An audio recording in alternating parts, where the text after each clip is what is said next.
But you know that the law's changed. What was illegal last week is okay now. Now, given the changes to the ordinance, if it doesn't meet a health and safety risk, or they're not completely blocking the ability for people to pass, then what you see behind me is legal today. On Monday, Austin Assistant Police Chief Justin Newsom chatted with some of Austin's homeless at a camp under I-35 right across from police headquarters. How long have you been homeless? For like 5 years. How many tickets have you got for sitting in lie or camping? You never had a ticket for camping?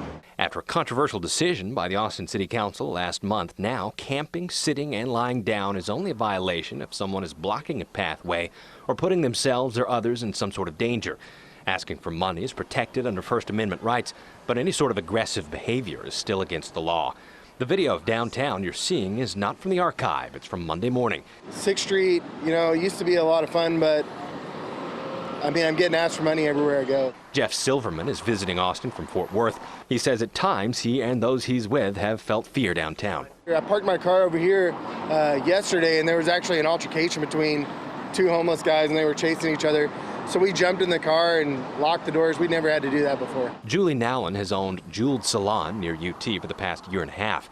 Nowlin says she had to install cameras because of the criminal activity in the area.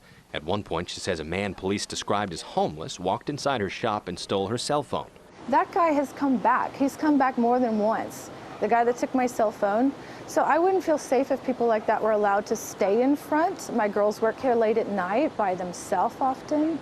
As for the changes in how police do their jobs, when we call them, it's because we're already threatened. But now it seems they won't be able to handle it. Chief Newsom says if a business owner is having an issue with someone camping outside, we'll still respond. We'll still see if it falls within the boundaries of these new ordinances. But he says there are a lot of unknowns, and there will be some growing pains. For instance, if an officer does take enforcement action based on the health and safety component, then he or she are going to have to articulate in an offense report what it was they saw that led them to believe it met that standard. And then it's going to have to go to court, and they're going to have to testify to that extent.